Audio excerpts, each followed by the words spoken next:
देखो भाई, आज हमारा एक नया टॉपिक रहने वाला है, जो विंड्स करने के, जो हमारी पूरे अर्थ की जो विंड्स होती है, चलने वाली पवनों के बारे में बात करेंगे और ये वाला पूरा टॉपिक कराएंगे। अगर आप लास्ट तक बने रहते तो आपको 100% कुछ ना कुछ ज़रूर मिलेगा। और आ जाइए मेरे भाई, करते हैं। और इस क्लास की PDF इसी के डिस्क्रिप्शन में पड़ी हुई है, टेलीग्राम पे जाके डाउनलोड कर लेना मेरे भाई। आ जाओ, पवन वाला टॉपिक करें तो पहले हम ये समझेंगे पवन होता क्या मेरे भाई। पवन का मतलब इंग्लिश में कहते हैं विंड्स। मैंने कहा A पॉइंट है और B पॉइंट है। जो हमारी वायु का प्रवाह हो रहा है ना, इसमें लिखा हुआ है वायु का क्षैतिज प्रवाह।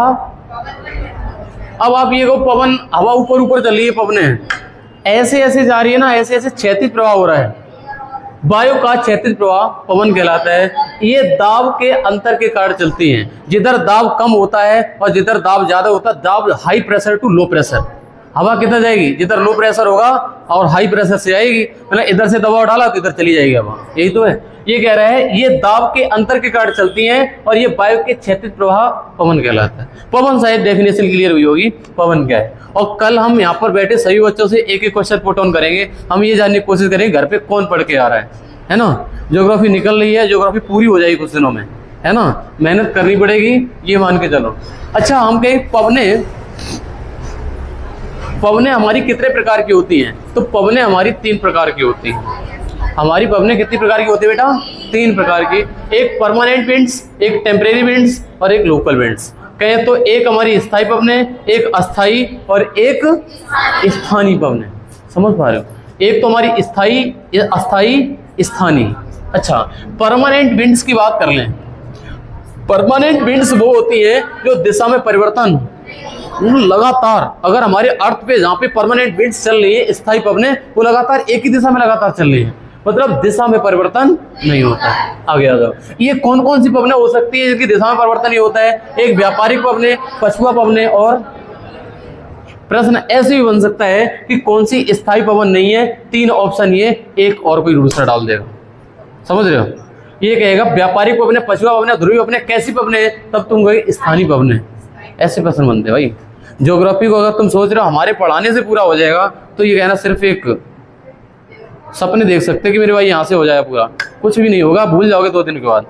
अगर आप घर पे जाके नहीं पढ़े तो प्लीज़ इस बात को चाहे तो लिख लो, ध्यान नहीं रहता है, घर पे जाके पढ़ना है, नहीं तो ज्योग्राफी कुछ नहीं पढ़नी पड़ेगी तुम्हारे। आगे देखो, टेम्परेरी विंड्स की बात करें, अस्थायी पवनें। अस्थायी पवनें एक होती स्थल समुद्र, एक होती समुद्र समीर। आगे पढ़ाएंगे इनको डिटेल में। ये दिशा में परिवर्तन, जो स्थल समीर और समुद्र समीर हैं, इनकी दिशा में परिवर्तन होता है, इसीलिए हमारी टेम्परेरी विंड से कहें तो हमारी अस्थायी पवनें। समझ में आ रहा है सभी लोगों को? अस्थायी। अच्छा, लोकल विंड, स्थानीय पवनें वो होती हैं, स्थानीय प्रवाह होता है, मतलब किसी पर्टिकुलर जगह पे वैसी चल रही होती हैं, वहीं की पवनें होती हैं, उतने ही एरिया में चल रही होती हैं। ये हमारी होती है लोकल विंड्स, और ये होती है गर्म पवन और ठंडी पवनें। कहें तो आपके ऊपर, आपके सामने नंबरिंग दिखाई दे रही होगी, number 1, number 2, number 3, number 4, number 5, number 6, number 7। इन पवनों के प्रकार 7 हो गए हमारे, है ना। कुल पवनें हमारी मुख्यतः 3 प्रकार की होती हैं, परमानेंट, टेम्परेरी और लोकल। वैसे 7 प्रकार की होती हैं। कौन सी? व्यापारिक, पछुआ, ध्रुवी, स्थल समीर, समुद्र समीर और गर्म और ठंडी। हम ऐसा कंक्लूड कर रहे हैं ताकि तुम्हें ऐसा ना लगे कि पढ़ा क्या रहे हैं, समझ में नहीं आ रहा है।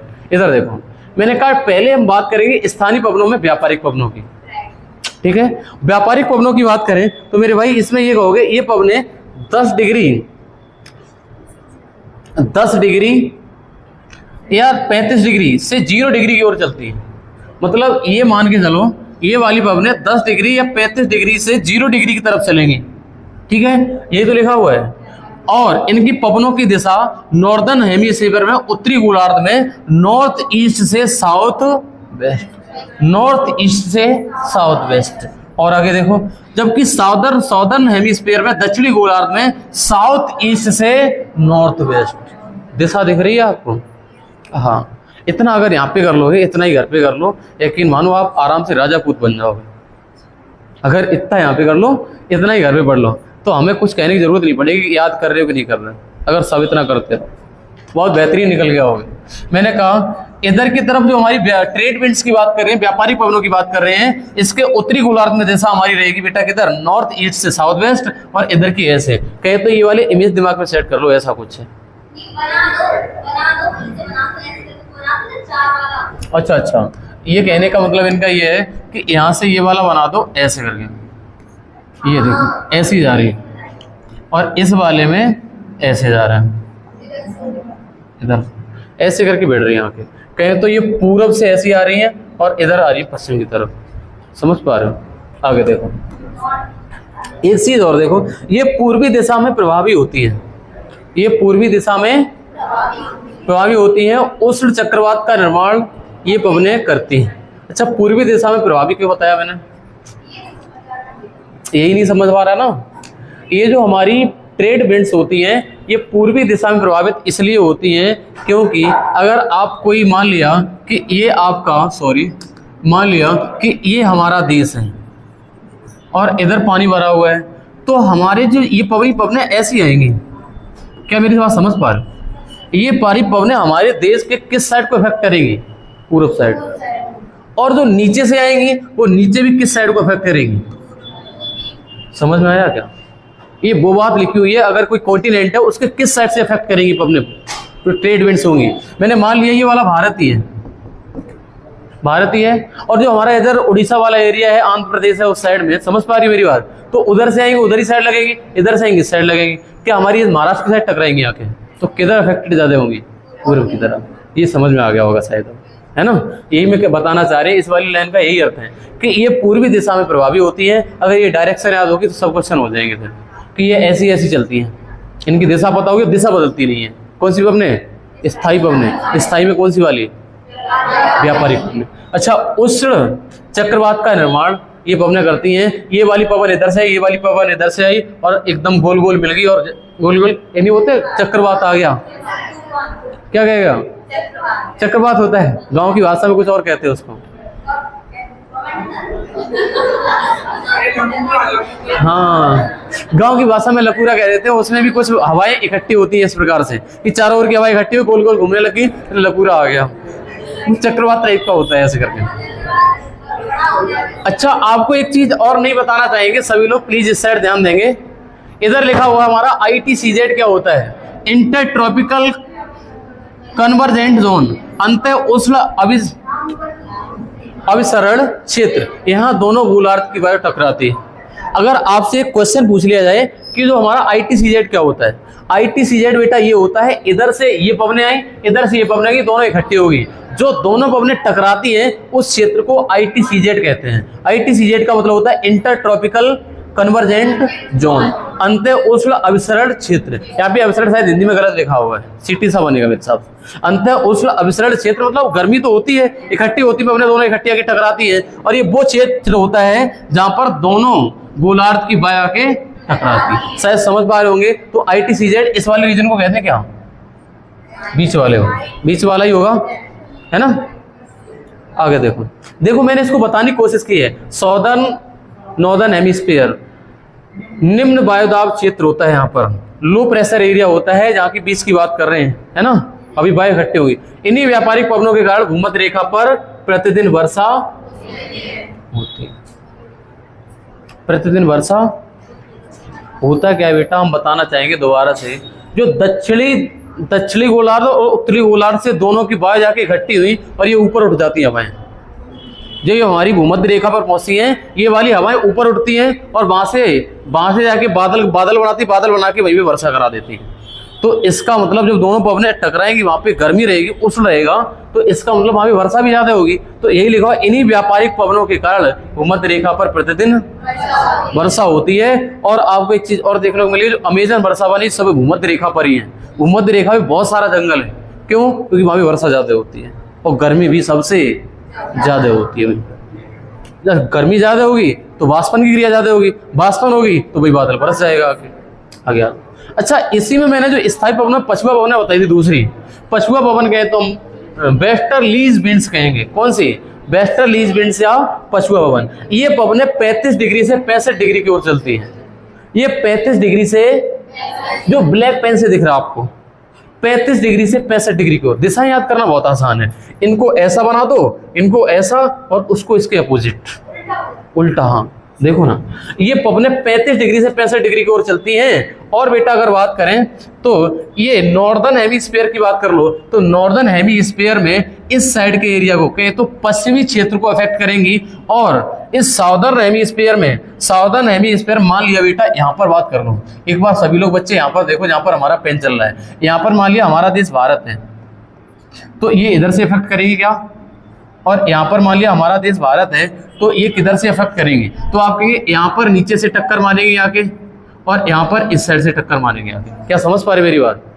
अगर कोई द्वीप बना दें, कोई देश बना दें, मैंने कहा इधर से इधर मारेगी और नीचे वाले दक्षिणी गोलार्ध में इधर से, इसी को मैंने यहाँ पर बनाने की कोशिश करी। एक बार देखो, मैंने कहा नॉर्दर्न हेमिस्फीयर होगा ना, उसमें इस साइड से लगेगी आके। मैंने कहा मान लिया कोई द्वीप है तो इस साइड से, ये पश्चिमी साइड है, ये पूर्वी साइड है।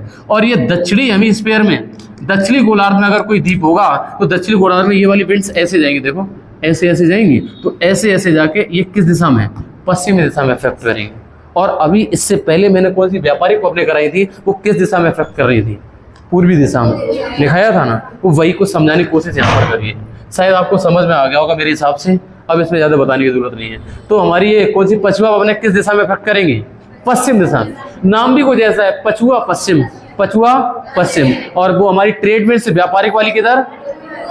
पूर्व। अच्छा, ये पवनें पश्चिम दिशा में आ गया समझ में? और आगे देखो, अच्छा ये रेनफॉल कराती हैं, हाँ वर्षा कराती हैं। अच्छा, इनकी डायरेक्शन हमारे नॉर्दर्न हेमिस्फीयर में। अब डायरेक्शन बताने की जरूरत बची नहीं है मेरी, सही मायने में देखो तो डायरेक्शन उत्तरी गोलार्ध में इसकी south west to north east. अगर समझ में ना आए तो ऐसे बना देना, है ना दीपशिका, ऐसे ये वाली दिशा होती है उत्तरी गोलार्ध में, दक्षिण पश्चिम से लेकर उत्तर पूर्व। और इस वाले में ये वाली, तो ये वाली नॉर्थ वेस्ट टू साउथ। समझ में आ रहा है? अगर समझ में आ रहा है तो यकीन मानिए ये वाली क्लास पूरी एक क्लास लिखाते लिखाते निकल जाता है 1 घंटा टाइम। इतनी बात अगर तुम जल्दी समझ गए। ये सब कुछ जो पढ़ाया है ये वाला रिवीजन और मांगता है, ये वाला भूल जाओगे तुम, घर पे जाके रिवाइज जरूर करना। और आगे आ जाओ। अच्छा, आपको ये पवनें दक्षिणी गोलार्ध में चलने पर, ये दक्षिणी गोलार्ध में चलती हैं तो मेरे भाई आवाज करती है। पवनें आपने आवाज करती हुई देखी हैं? हवा आवाज करती है क्या? आवाज करती है। ये जब पवनें जो हम पढ़ा है कौन सी हमारी पछुआ पवनें, जब दक्षिणी गोलार्ध में चलती हैं तो ये अलग अलग अक्षांश पर अलग अलग आवाज देती है। मैंने कहा ये पवनें दक्षिणी गोलार्ध में चलने पर ध्वनि उत्पन्न करती हैं। कहें तो ये हमारे नॉर्दर्न हेमिस्फीयर में स्थल है और साउदर्न हेमिस्फीयर में ज्यादातर जल है। और जब जल में चलती हैं तो जल में आवाज करती है पवनें। पानी के ऊपर से चलती हैं तो पानी आवाज करता है। देखो ये जब 40 डिग्री पे चढ़ती हैं तो इनको कहते हैं दहाड़ता चालीसा। क्या कहते हैं? दहाड़ता चालीसा। जब ये 50 डिग्री पे चलती है तो कहते हैं प्रचंड चालीसा। क्या कहते हैं? प्रचंड चालीसा। जब ये 60 डिग्री चलती है तो चीखता 60, प्रचंड 50। गलती से बोल गए हम, ये प्रचंड 50। ये आवाज करती है जब पानी के ऊपर से सर निकलती है। ये वाली पवनें कौन सी वाली? पछुआ पवनें। पछुआ पवनें जब 40 डिग्री पे देखो चालीसा, 50 पे 50 और 60 पे 60। 40 पे दाड़ती है, 50 पे प्रचंड और 60 पे चीखता 60। ये वाली क्वेश्चन कभी कभी डायरेक्ट आ जाते मेरे भाई। अभी आपको लग रहा हो बड़ा मजाक से चलिए, एकदम मजा आ रहा पढ़ते हुए, ऐसा ही चलना चाहिए। इससे कहते हैं भाई मीठी गोली। समझ गए? इधर आ जाओ। अच्छा, मैंने उसमें 3 चीजें पढ़ाई थी, स्थानीय पवनों में व्यापारिक पवनें, पछुआ पवनें और एक और थी हमारी ध्रुवीय पवनें। ध्रुवीय पवनें, ये पवनें 90 डिग्री से 65 डिग्री चलती हैं और ये ठंडी पवनें होती। कैसी? ठंडी, कूल। कैसी? कूल। और ये स्नोफॉल ज्यादा कराती है। अच्छा आगे देखो, अब शायद खत्म होगी वो वाली। हमने तीनों पवनों की डायरेक्शन पढ़ाई, ये स्थायी है कि नहीं है, उन तीनों के बारे में इतना पढ़ा दिया जितना तुम्हारे पेपर के लायक था, पढ़ा लिया। अब आ जाती है हमारी कौन सी? टेम्परेरी विंड, अस्थायी पवनें। अस्थायी पवनें मेरे भाई याद हो, ये लिखा change the direction according to the season and temperature. मतलब तापमान और ऋतु के अनुसार अपनी दिशा में परिवर्तन कर ले, उन्हीं को कहते हैं क्या? टेम्परेरी विंड्स या अस्थायी पवनें। ये बात क्लियर है? आगे आ जाओ। अच्छा, इसमें मैंने 2 बताई थी बेटा। मैंने कहा एक तो होती है बेटा स्थल समीर और एक होती है समुद्र समीर। स्थल समीर होती है ये नाइट टाइम, रात के समय चलती है, और ये वाली समुद्र समीर दिन के समय। दोनों को साथ साथ कंक्लूड करेंगे मेरे भाई। मैंने कहा जो रात के समय चलती हैं जो रात के समय चलती हैं, तो मैंने कहा वाटर और ये लैंड। मान लिया ये भारत के किनारे समुद्र का एरिया समझ लो तुम, ये तटीय एरिया है, यहाँ पर जस्ट पानी भरा हुआ है। ओके, यहाँ पर हमने कहा यहाँ पर रात के टाइम इसका टेम्परेचर लो होगा और इसका हो जाता है इसके ऊपर हाई, और मैंने कहा इधर प्रेशर हो जाता लो और इधर हो जाता हाई। तो ये रात के समय चलती हैं और इसमें लिखा हुआ है स्थल से। अच्छा, हमारी हवाएं हाई प्रेशर टू लो या लो से हाई चलती हैं? हाई से लो। मैंने कहा रात के समय इस लैंड एरिया का टेम्परेचर कम हो जाएगा और इसका बढ़ जाता है, जिसका टेम्परेचर कम होगा वहां पे हाई प्रेशर हो जाता है, यानी वायु का दबाव हो जाता है, और वायु का दबाव ज्यादा होगा तो हवाएं इधर से इधर जाएंगी। तो ये लिखा हुआ है जो रात के समय स्थल से समुद्र की तरफ, ये कौन सी है? स्थल समीर। कौन सी है? स्थल समीर। अगर क्वेश्चन पूछ रहे तो योगेश फिर बोल दोगे डायरेक्ट, बोलो, क्योंकि हमें देख पा रहे हम, तुम कतई ध्यान नहीं दे पा रहे, और इवन ऋषि भी बोल्ड हो जाएंगे इस वाले में। बताओ, पूछें? चलो बताओ, तुम क्वेश्चन बता दो जो अभी मैंने पढ़ाई है स्थायी भवनें, तीनों के बारे में कुछ एक एक पॉइंट बता दो, तीनों के बारे में। तीनों होती कौन कौन सी स्थायी भवनें? ओके,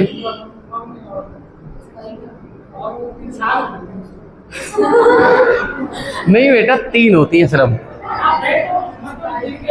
स्थायी भवनें तीन होती हैं, स्थायी पछुआ, व्यापारिक पछुआ और ध्रुवी। सही है। और मैंने आपको ये भी पढ़ा चुके हैं ये कितने डिग्री से कितने डिग्री के बीच चलती हैं।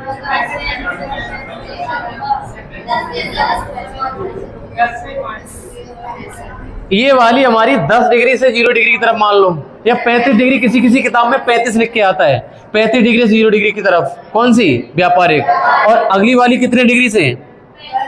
35 से 65 की तरफ, और अगली वाली 65 से 90 की तरफ। अगर ध्यान दिए होते तो योगेश भी बोर्ड ना होते। क्या कहते हो? और कल भाई साहब रील बना दे अगर पढ़ के नहीं आए, समझ लिया? हंसी एक तरफ, मजा एक तरफ, और तुम्हारी पढ़ाई एक तरफ, समझ लो ऐसा। भारत में नहीं, भारत का एरिया तो कहाँ पे पड़ता है? भारत का 30 डिग्री में पड़ता है। तो यहाँ पर पता व्यापारिक भवनें भी आ जाएंगी और पछुआ भवनें दोनों होगी, दोनों का इफेक्ट रहता है। इंडिया यहाँ पर है ना, जैसे इंडिया की पोजीशन देखोगे तो यहाँ कहीं पे है, इंडिया 23.5 डिग्री पे है। ज़्यादातर यहाँ पे पछुआ भवनों का इफेक्ट रहता है हमारे भारत में, है ना। पछुआ भवनें पश्चिम से पूर्व की ओर चलने वाली भवनें होती है ना। उसमें किसी किसी किताब में 10 डिग्री, किसी में 35 डिग्री है। वैसे हमारा ये 23 डिग्री है। ये पछुआ भवनें चलती हैं हमने यहाँ, देखते हो ना, अपने ज़्यादातर पश्चिमी हवाएं चलती, पश्चिम से पूर्व की ओर, ये तो चलती है स्थायी भवनें। ज़्यादातर अगर पूरे ऑल ओवर ईयर देखा जाए तो पूरे वर्ष में ऐसी भवनें चलती है ना। देखो, तो मेरे भाई प्लीज़ सुधर जाओ, ध्यान दो पढ़ाई पे, बातें ना करो। हम बातें करते देख लेते हैं तो आरती उतारने का मन करता है। कल आरती जलाएंगे और उतार देंगे, फिर तुम्हारी हंसी मजाक एक साइड हो जाएगी, है ना। सीरियस हो जाओ थोड़े से, कम सीरियस दिखते हो हमें, तुम भी पीछे। थोड़े से सीरियस हो जाओ कि बातें कम करो। हाँ, समझ लो। कल जब हम पूछेंगे, सुनिए मेरी बात, कल जब पूछेंगे तो रिजल्ट पता चलेगा, सामने होगा बिल्कुल। इन रैंडम क्वेश्चन होगा इससे उठा के 20 से, वो कॉन्सेप्चुअल क्वेश्चन पूछेंगे यहाँ से उठा के, ठीक है। थोड़ा सीरियस होकर पढ़ लो यार, टाइम ज़्यादा नहीं बचा है। भर्ती हो जाओगे, ज़िंदगी सुधर जाएगी यार। कुल मिला की बात ये, दुनिया भर की बातें सब कंक्लूड करके लाओ तो नौकरी मिल जाए, फिर बाद में कितनी मौज करना। ओके, नौकरी जब लग जाएगी फिर अपने आप पढ़ने का मन करेगा। सही बताया, जब एक नौकरी लोगे ना तो इतनी पढ़ाई कर चुके होगे तो यार बेस्ट ना चली जाइए, तो खुद पढ़ोगे वो वाला। इसलिए अभी सुधर जाओगे तो अपने आप बाद में खुद सुधर जाओगे। अस्थायी भवनें देखो, तापमान ऋतु के अनुसार दिशा में परिवर्तन होता है। अस्थायी भवनें शायद कर चुके हैं थोड़ी। हाँ, ये भवनें समुद्र समीर, स्थल समुद्र कर चुके हैं। मैंने कहा स्थल से समुद्र की ओर चलती हैं, ये रात के समय चलती हैं स्थल समीर, और समुद्र समीर होती है बेटा ये भवनें दिन में समुद्र में स्थल की ओर चलती हैं, ये समुद्र समीर कहा जाता है, सी ब्रिज कहा जाता है। ठीक है, दोनों समझ में आ गई हैं। घर पे जाके पढ़ना दोबारा से। अब आ जाती है मेरे लोकल विंड्स, कहें तो स्थानीय। यहाँ पे गलत लिखा हुआ, यहाँ स्थानीय कर लेना, यहाँ पे स्थानीय। थोड़ा सा गलत लिखा हुआ है, स्थायी लिख दिया यहाँ पे, लोकल विंड सही लिखा हुआ है। अगर हम लोकल विंड्स की बात करें तो मैंने बताया था गर्म पवने और ठंडी पवने। अभी इसको जब चैप्टर को कंप्लीट करते हैं, मैंने कहा गर्म पवनों की बात कर लो, वार्म विंड। मैंने कहा गर्म पवने होती है बेटा, ये पवने वर्षा कराती हैं। कौन सी वाली? गर्म वाली पवने वर्षा कराती हैं। और बेटा इससे क्वेश्चन बहुत इंपॉर्टेंट बनते हैं। जैसे जो हमारी ठंडी पवने होती हैं, जब मिस्र में चलती हैं तो इनको खमसिन कहा जाता है। क्या कहा जाता है? खमसिन। ये प्रश्न पूछा जाता है, ठंडी पवनों को मिस्र में क्या कहा जाता है, या फिर खमसिन कहां पर कहा जाता है ठंडी पवनों को? तो आंसर आएगा मिस्र में। अच्छा, सिरोको कहां पे कहा जाएगा? इटली में। इटली में सिरोको कहा जाएगा rain with red dust particle. जो इटली में सिरोको वर्षा होती है, सिरोको, ये हमारे लाल कणों के साथ वर्षा होती है। इसको ब्लड रेनफॉल, खूनी वर्षा बोला जाता है। क्या बोला जाता है? खूनी वर्षा। खूनी वर्षा इसलिए बोला जाता है जब इसके साथ बारिश होती है तो डस्ट पार्टिकल लाल लाल होते हैं उसके साथ साथ में। ये देखो सिरोको, इंग्लिश में लिखा हो सिरोको। सिरोको इटली में जो rain with red dust particle, लाल धूल कणों के साथ वर्षा होती है, इसको खूनी वर्षा कहा जाता है। ये अंगूर की फसल को नष्ट कर देती है ना, अंगूर की फसल को नष्ट कर देती है। और आगे लिखो, अगर आपसे कहा जाए कि चिनूक कहां पे कहा जाता है? चिनूक कहा जाता है नॉर्थ अमेरिका। कहां पे? North America. इसके कारण है ये बर्फ पिघलेगी, स्नो, हिमबच्ची कहा जाता है। मतलब इनको स्नो ईटर लिखा हुआ, ईटर मीन्स खाना, ईट मीन्स खाना होता है ना, स्नो ईटर, हिम मीन्स बर्फ, बच्ची मीन्स खाने वाली। कहने का मतलब बेटा जब चिनूक वाली हमारी चलती है इसकी वजह से बर्फ पिघलती है, और हमारी जो चिनूक वाली पवने हैं अमेरिका में इनको हिमबच्ची पवने कहा जाता है। बहुत कुछ कॉन्सेप्ट छिपे हुए इसमें। पहला तो पॉइंट मैंने सिरोको कर लिया, इटली वाला खूनी वर्षा, और जो चिनूक वाली है ये इसको हिमबच्ची, और इसे बर्फ पिघलती है, ये वाली नॉर्थ अमेरिका में। अच्छा, फोन कहाँ पे कहा जाता है? फोन, ये FOEHN है। ये फोन इटली में आल्प्स पर्वत के पास में इस पवनों को फोन कहा जाता है। क्या कहा जाता है? फोन। अच्छा, सिमुम कहाँ कहा जाता है? ईरान में। गिबली कहाँ कहा जाता है? लीबिया। ये गिबली तो नहीं है, हाँ, वो नहीं है, वो एक अलग ही चीज है गिबली वाली। पता नहीं क्या बना देता है आदमी को, एकदम बदल देता है। हमने ट्राई करा नहीं, तुमने करा होगा। Ghibli Libya, simoom Iraq, simoom Iraq. अच्छा, लू कहाँ पे कहते हैं? जब ठंडी पवनें चलती हैं, गरम, बार बार गलत बोल रहे हैं, तो आप बता दिया करो अगर गलत बोला करें। जैसे गर्म पवनें चल रही होती है, गर्म पवनों को लू आया, लू पे आया, मैंने ठंडी क्यों बता रहे बार बार, ये तो गलत बोले जा रहे हैं। ये गर्म पवनें पड़ रहे हैं, और गर्म पवनों को फोन कहा जाता है। ये इटली के आल्प्स पर्वत के पास कहा जाता है। जैसे गिबली कहा जाता है लीबिया में, सिमुम इराक में, और लू कहा जाता है, हम लोग नॉर्थ इंडिया में रहने वाले हैं तो हमारे यहाँ जब गर्म हवाएं चलती है तो लू चल रही है। क्या चल रही है? लोकल विंड्स होती है वो। आगे अच्छा, लोकल विंड्स इसको क्यों कहा? क्योंकि अलग अलग जगहों पे इनके नाम अलग अलग है, अलग अलग जगहों पे इनके नाम अलग अलग है। आगे आ जाओ।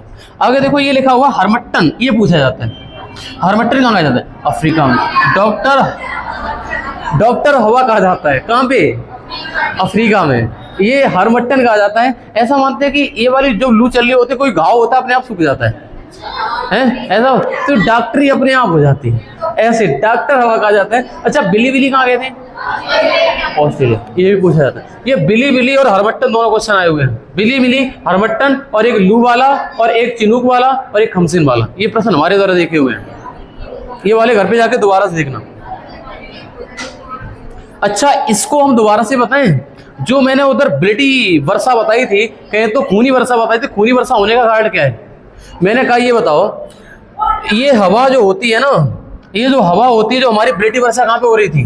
ब्लिटी वर्षा हो रही थी इटली में, सिरोको कहा जाता था। और सिरोको में जो रेड पार्टिकल थे, ये हवा सहारा मरुस्थल से जाती है। सहारा मरुस्थल में यहाँ पे रेड पार्टिकल पाए जाते हैं। यहाँ से हवा जाती है, और ये हवा सहारा मरुस्थल से, ये लिखा हुआ है मेडियन सी, यानी मध्य सागर से होते हुए जाती है। ये धूल के कण यहाँ से उड़े, और यहाँ पे मध्य सागर से जलवाष्प आया, इकट्ठा हुआ, और यहाँ पर इटली है। क्या आप समझ पा रहे हैं? या समझ पा रहे होंगे। ये वाला अफ्रीका है, ये अफ्रीका कॉन्टिनेंट, और यहाँ पर इटली है, यहाँ पर इधर इंडिया है। मैंने कहा ये हमारा भूमध्य सागर है बीच में, यहाँ से डस्ट पार्टिकल उड़े, और यहाँ से बाष्प के साथ मिलके यहाँ पर जो वर्षा होगी वो रेड पार्टिकल के साथ होगी ना। यहीं पर इटली है, ये अंगूर की खेती को नष्ट कर देती। इसका नाम क्या बताया था मैंने? सिरोको, इटली में यूनिवर्सा। अच्छा, और आगे क्या लिखा हुआ है यहाँ पे, मतलब सारा मत्स्य से रेड स्टैंड, मैंने वही तो बताया, लाल वालू प्लस मध्य सागर से बाष्प उठाई और यहाँ से ब्लडी रेन खूनी वर्षा करा दी, अंगूर की फसल, है ना। अपने द्वारा बनाए हुए नोट्स हमेशा ध्यान रहते हैं, मैंने क्यों ये लिखा था, आज भी याद आ रहा है जब मैंने लिखाए थे, शायद ये 2022 में नोट्स बनाए थे। आगे आ जाओ, ठंडी हवा। ठंडी हवा की बात करें तो ठंडी हवा जो हमारे पेम्पेरो अर्जेंटीना में कहा जाता है, पापा गायो मैक्सिको में कहा जाता है, पुरगा और बुरान एशिया में कहा जाता है, बूरा और मिस्ट्रल स्पेन में कहा जाता है। बस ठंडी हवा में थोड़ा सा है, गर्म हवा से क्वेश्चन बहुत सारे बनते हैं। ये वाला मैंने जो हमारा विंड्स का था, हमने कहा हमारी अर्थ की जितनी विंड्स होती है मैंने सब बताने की कोशिश करी है। याद करो, मैंने आपको पहले परमानेंट विंड्स पढ़ाई और परमानेंट में 3 पढ़ाई, एक तो व्यापारिक पवने, पछुआ पवने और ध्रुवी पवने। इसके बाद हम अस्थायी पवनों पे आए, अस्थायी में ईसल समुद्र और समुद्र समीर, ये दोनों पढ़ाई। उसके बाद हम चले आए किस पे, लोकल विंड्स में, लोकल में गर्म और ठंडे। इन सबको 7 प्रकार की पवनें पढ़ने के बाद हमारी ये टॉपिक कंप्लीट होता है। और इसकी पीडीएफ, अगर मेरे भाई आप साथ लास्ट तक जुड़े हो तो इसकी पीडीएफ से प्लीज जरूर पढ़ना, आपका 100% इस टॉपिक से क्वेश्चन कभी छूटेगा नहीं अगर इतना कर लेते हैं। इसकी पीडीएफ हमारी टेलीग्राम पे पड़ी हुई है, जिसकी लिंक डिस्क्रिप्शन बॉक्स में है। आज के लिए इतना ही, ओके, थैंक यू।